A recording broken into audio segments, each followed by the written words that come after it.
Vamos a La Plata. Charlábamos con Rolando sobre el tema menores, ¿no? El tema menores.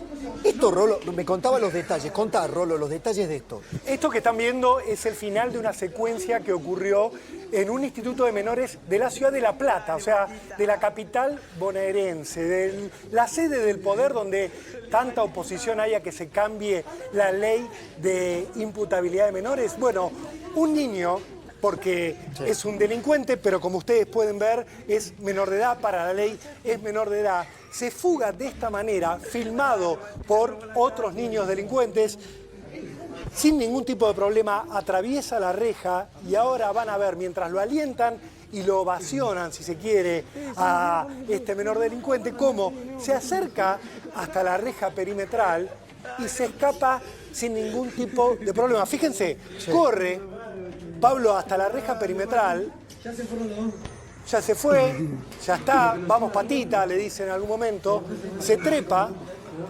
Y lo que no se ve en este video, Pablo, primero son los guardias, ¿sí? No hay ningún tipo de temor siquiera en la voz de los delincuentes menores de edad que están ahí presos.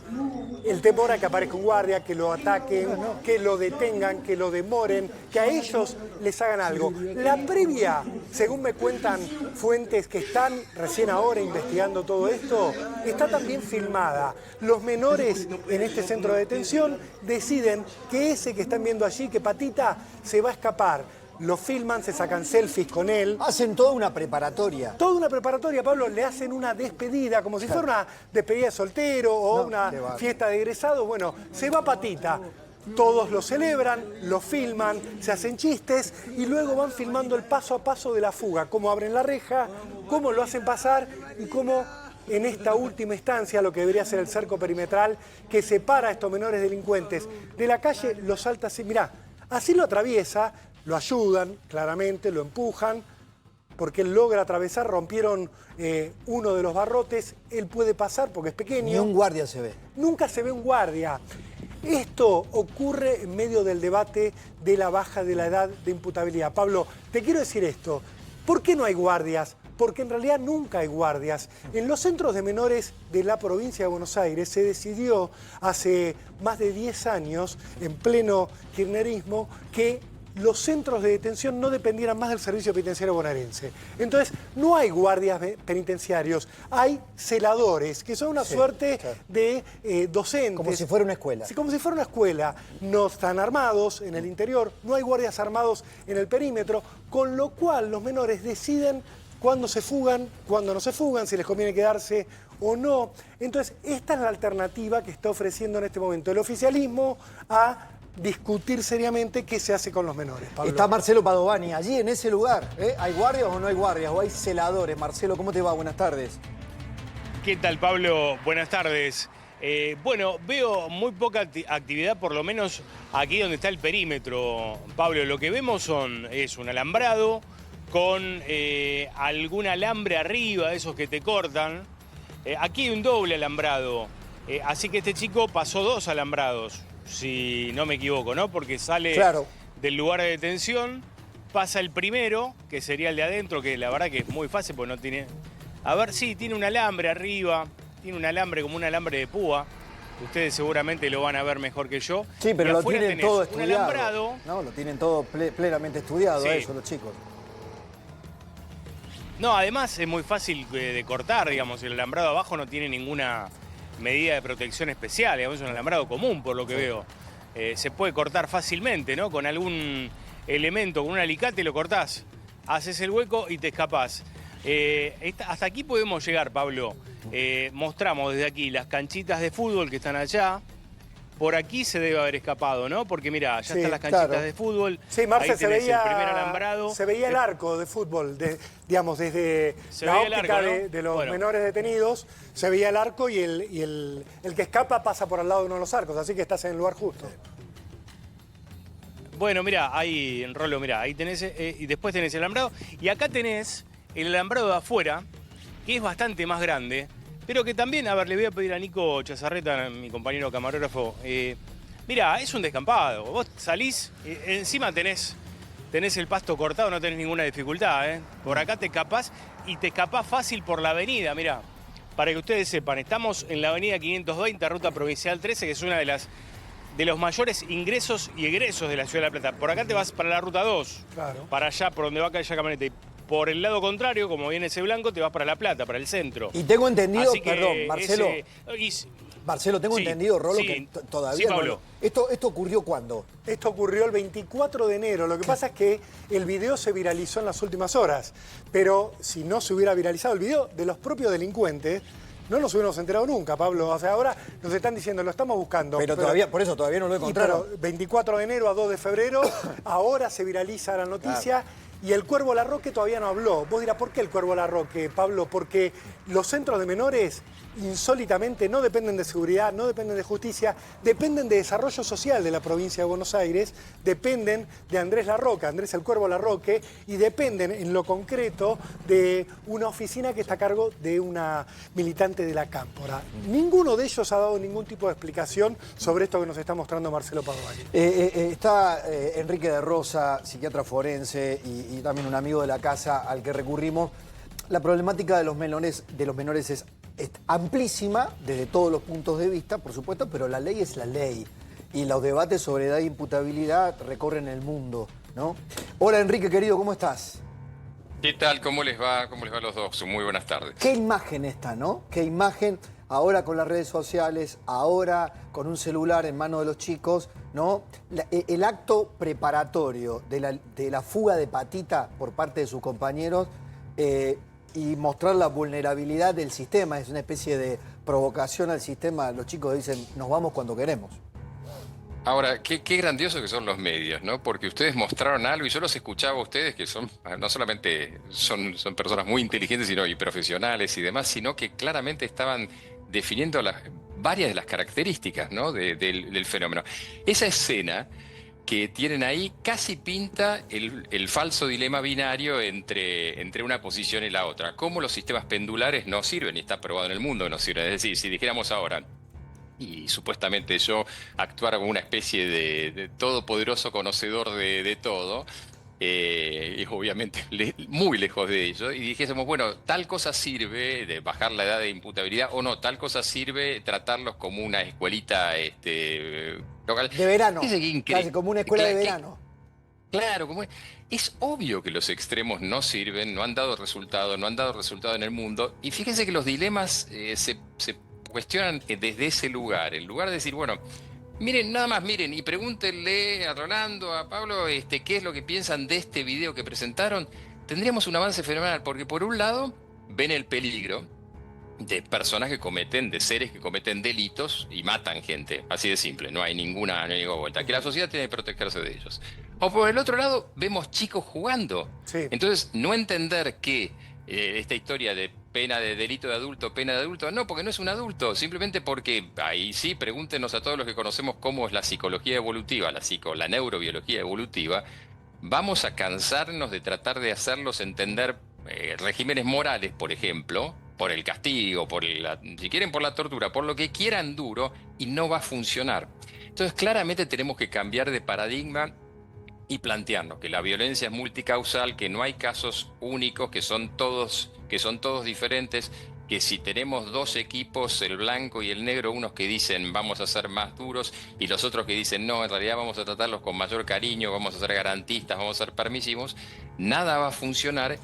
Y yo le estaba mirando antes de charlar con ustedes, veía que la OMS, el CDC, el Centro de Prevención de Enfermedades en Estados Unidos, tienen hasta protocolos multifactoriales de la violencia juvenil. Y claramente lo primero que se plantea es, al igual que si fuese una enfermedad, porque la violencia es una enfermedad social, que hay que evaluar esa multicausalidad, si no se entiende la enfermedad. Hablando de violencia como enfermedad social, fíjate cómo a veces los casos nos juegan una mala pasada a las etiquetas. Vimos a un chico que había presuntamente sido víctima de una patota. Tiago. En Pinamar fue, ¿no? Sí, sí, En sí. Pinamar. Y de pronto, la historia... Sí. Sí, no, digo, para poner el contexto, Pablo, de esta cita que estás haciendo, Tiago estaba con 2 amigos, tenía 16 años, tiene 16 años, estaba con uno de 14, uno de 17, de la nada, dicen, nos atacó una patota, sí. Tiago termina en el hospital y finalmente el de 14 dice, no, el de 17, en un juego de manos, le terminó pegando un rodillazo en la cabeza a Tiago. Ahí lo estamos viendo en pantalla, placas que ilustran, ese es Tiago que está luchando por su vida, y la madre de Tiago sale a decir, a pesar de que su hijo tiene hundimiento de cráneo, yo quiero que liberen al amigo, al adolescente de 17 años, que le pegó un rodillazo en la cabeza, Pablo. Increíble, Enrique, increíble. Digamos, pero y aún más, perdón que te interrumpa, fíjense que si de golpe, por una opinología excesiva de quien habla, me llamaban al momento que era la patota y yo les hago todas las explicaciones que son interesantísimas de los movimientos de violencia grupal y cómo los sujetos pierden la subjetividad, y al día siguiente nos enteramos que el paradigma cambió completamente, que en realidad era un amigo, que en realidad venían tomando alcohol hace unas cuantas horas, que en realidad fue lo que se llama escalada de violencia, en la cual prima la desinhibición progresiva. Entonces, ese cambio de panoramas es todo lo que queda tapado cuando uno pone etiquetas rápidas, ¿no? Y por eso es tan interesante que ustedes muestren así, hechos, una imagen, un chico escapándose, los otros filmándolo, pasando por redes sociales, y es toda una broma. ¿Y cuál es el hilo conductor, Enrique? Vos que sos un estudioso de las conductas humanas, ¿cuál es el hilo conductor entre todo esto que nos sorprende tanto? Desde el extremo del menor que evidentemente había cometido un delito grave y se escapa como si fuera una broma, al que le pega a un amigo en un juego de manos y lo termina mandando al hospital con una madre que dice, bueno, yo no quiero que la sancionen. ¿Cuál es el denominador común de esto que estamos viviendo? Como siempre, la cultura. La cultura y la sociedad. ¿Qué es la cultura? El factor de qué es lo que vivimos todos los días. Ya que estamos en la provincia de Buenos Aires, en la Procuración, que trabaja tan bien en la provincia de Buenos Aires, hay estadísticas de 1 millón de IPP generados. Hay 1 millón de casos de IPP, de instrucción penal preparatoria. Son de adultos y solamente 20.000 son de chicos. Ahora, ¿eso qué significa? ¿Que no hay que cuidar esto? No, empezar a entender que somos una sociedad que se ha desensibilizado a la violencia, que la violencia da un fenómeno de pertenencia, que esos chicos están en un tejido social en muchos casos que no corresponde, que el caso A no es idéntico al de B, que estamos en el tema de drogas, pero que también estamos en el tema de alcoholismo, que estamos en época de redes sociales. Ahora, ¿qué es la forma de englobar todo eso? Es que tenemos que crear un patrón cultural que, por supuesto, luego hay que aplicar en lo inmediato. Eso no significa que uno se quede meditando, ¿no? Enrique, yo lo quiero liberar ahora a Rolo, pero ahí me parece que el factor común y fundamental de dónde empezar es el mundo adulto. Porque con Rolo también hablábamos. A mí lo que me dejó sorprendido es la reacción de la mamá de la víctima. En la reacción frente al agresor. Uno entiende, el agresor es un chico que había estado toda la vida, prácticamente se habían criado juntos, pero su hijo tiene hundimiento de cráneo. No, porque no conozco los entretelones del caso, pero también puede formar parte de alguna especie de sentimiento de culpa en el mundo adulto, lo que no se hizo para evitar, lo que se hizo para proveer de herramientas para un desenlace. Quizás el alcohol de por medio. No lo sé. Tolerado, bueno, claro, pero fíjense cómo fíjense, yo vuelvo a no quiero ser laudatorio porque sí, pero ustedes están tirando todas las ideas que luego uno no escucha hablar a los políticos. La cultura, la familia, qué hicieron, qué no hicieron. Vos mencionás algo, Pablo, excelente. La posibilidad de la culpa, cómo actúa, qué hicimos o qué no hicimos, qué debíamos haber hecho y nos damos cuenta. Entonces, son tantos factores que si uno no los toma en cuenta, se pierde, ¿no? Déjame para ilustrar a la gente que ayer en el programa de Paulo Vilouta, aquí en este canal, pudieron hablar con la mamá de la víctima, ¿no? La mamá de Lucía, la mamá de Tiago, que está internado grave. Y la escuchemos y la observemos porque a esto me refería. Sí, nosotros queremos mucho a la familia de los 2 chicos, ¿no? Se criaron de chicos. Eso es lo que más nos duele de la situación que estamos pasando todos. La familia de ellos, más nosotros. No es algo tan delicado que hay que tomarlo con mucha cautela, ¿viste? Porque a veces se dicen cosas que no se tienen que decir, dicen demasiadas pavadas, demasiadas cosas que no son ciertas. Por ejemplo, No sé qué le pasó por la cabeza para hacer eso y... es un chico hay que otros canales nunca había que tenido están ninguna diciendo cualquier reacción. barbaridad. Porque empieza como un juego de manos, supuestamente es lo que dicen. ¿Eso es cierto o no? Supuestamente sí, declararon eso. Ajá. Declaró eso, que había empezado con un juego de manos y bueno, después se fue a un extremo demasiado y bueno. Claro. A un extremo demasiado, digamos. Es sorprendente, porque me parece que también ahí entra el universo de, che, ¿qué no hicimos? ¿O qué hicimos? ¿No? O en qué sociedad también participamos, porque fíjense que pasamos a algo que es real. Ese famoso juego de manos es una sociedad que en algún punto banaliza la violencia, que Claro. cree que la violencia no tiene consecuencias. Por ejemplo, no le enseñamos a nuestros hijos de alguna manera, colectivamente, como sociedad, cuáles son las consecuencias de una conducta moralmente reprochable. Que digamos que tirarme un edificio genera una cosa, que hacer tal cosa genera otra.